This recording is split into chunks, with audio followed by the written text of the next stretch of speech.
நம பார்வதி பதே ஹர ஹர மகாதேவா. தென்னாட்டுடைய சிவனை போற்றி எந்நாட்டவர்க்கும் இறைவா போற்றி. நமச்சிவாயவே ஞானமும் கல்வியும், நமச்சிவாயவே நான் அறிவிச் செய்யும், நமச்சிவாயவே நான் அவின்றேத்துமே, நமச்சிவாயவே நான் நெறி காட்டுமே. திருச்சிற்றம்பலம். மாதவ சிவஞான சுவாமிகள் அருளியிருக்கிற சோமேசர் முதுமொழி வெண்பா, பதிவு 62. தலைப்பு ஆள்வினை உடைமை. ஆள்வினை உடைமை அப்படிங்கிறது இடைவிடாத மெய் முயற்சி உடையதனால் அது ஆளும் வினை என காரியத்தால் கூறப்பட்டது. மடிக்கெடுத்தானும் வினை முயற்சியானன்றி ஆளப்படாது. முயற்சி செய்யாமல் எதுவுமே கிடைக்காது அப்படிங்கிறத எடுத்து சொல்கிற குறள். இதற்கு முனிவர் எடுத்திருக்கிற குறள் நமக்கு எல்லாருக்கும் தெரிஞ்ச குறள். முயற்சி திருவினையாக்கும், முயற்சியின்மை இன்மை புகுத்தி விடும். இதற்கு முனிவர் எடுத்திருக்கிற செய்யுள் பார்த்தோம்னா, கூற்றுவர் மூவேந்தர் நிலமும் கை கொண்டாரே தோற்றம் தான் ஆண்மையினால் சோமேசா சாற்று முயற்சி திருவினையாக்கும், முயற்சியின்மை இன்மை புகுத்தி விடும். சோமேச பெருமானே, அறிவுடையோரால் சொல்லப்படும் முயற்சி திருவினையாக்கும் அரசர் மாட்டு உளதாய முயற்சி அவரது செல்வத்தினை வளர்க்கும். அது இல்லாமை வறுமையை அடைவித்து விடும். இதற்கு உதாரணம் கூற்றுவ நாயனார் என்பவர் போர்த்தொழில் செய்தலில் உண்டாகும் ஆண்மையினால சேரச் சோழ பாண்டியராகிய மூவேந்தருடைய நாட்டையும் தமதாக பற்றினார் ஆகலான் அப்படின்னு எடுத்து சொல்றாரு. செல்வம் அப்படிங்கிறது அறுவகையாக சொல்லப்பட்டிருக்கு. அமைச்சு, நாடு, அரண், பொருள், படை, நட்பு. வறுமைங்கிறது அவற்றான் வரி அறாதல் அப்படிங்கிறது சொல்றது.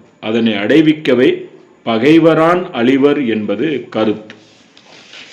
இது கதையை நம்ம பார்த்தோம்னா, சிவபக்தி அடியார் பக்தியில இடைவிடாது சார்புடையராய் வாழ்ந்தவர் கூற்றுவ நாயனார். சிவபிரானுடைய திருவருளால படைபலமும் மிக்கவும் பெற்று மூவேந்தருடைய நாடுகளையும் கைப்பற்றினார். தமக்கு முடிசூட்டும்படி தில்லைவாழ் அந்தணர்களை வேண்ட, அவர்களோ தாம் சோழர்களுக்கு மட்டும்தான் முடிசூட்டுவோம், மற்றவங்களுக்கெல்லாம் முடிசூட்ட மாட்டோம் அப்படின்னு மறுத்து விட்டாங்க. இதனால வருத்தமுற்று சிவபிரானை வேண்டி பெருமானுடைய திருவடிகளையே தம் முடியில் சூட்ட பெற்று அவற்றையே திருமுடியாக தாங்கி நாடு ஆண்டார் அப்படிங்கிற இந்த கதையை நமக்கு பெரிய புராணத்தில் சேக்கிலார் பெருமான் நமக்கு எடுத்து சொல்றார். இதை நீதி நெறியில பார்க்கும்போது, முயலாது வைத்து முயற்சி இன்மையாலே உயலாக ஊழ் திறத்து எண்ணார் மயலாயும் உற்றா மிரு விளக்கம் ஊழுண்மை காண்டுமென்று ஏற்றார் எரிக்கான் முகத்து அப்படின்னு சொல்லியிருக்கு. மீண்டும் ஒரு முறை பொழிப்புரையை பார்த்தோம்னா, வினையை ஆள்வதற்கு இன்றியமையாதது அப்படின்னு அறிவுடையார் கூறும் செல்வம் முயற்சி. முயற்சி செல்வத்தை தான் பெருசாக சொல்லியிருக்காங்க. அந்த முயற்சி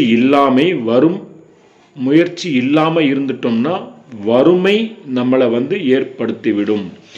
இதற்கு எடுத்துக்காட்டு கூற்றுவ நாயனார் வினை செய்வதில் பிறந்த ஆண்மையினால மூவேந்தரோரே நாட்டையும் கைப்பற்றினார் அப்படிங்கிறது சொல்றது. செய்யுள்ள மறுபடியும் ஒரு வாட்டி பார்த்தோம்னா, கூற்றுவர் மூவேந்தர் நிலமும் கை கொண்டாரே தோற்றம் தான் ஆண்மையினால் சோமேசா சாற்றும் முயற்சி திருவினையாக்கும், முயற்சி இன்மை புகுத்தி விடும்.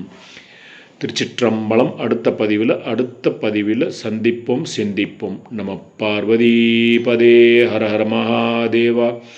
தென்னாட்டுடைய சிவனை போற்றி எந்நாட்டவர்க்கும் இறைவா போற்றி. திருச்சிற்றம்பலம்.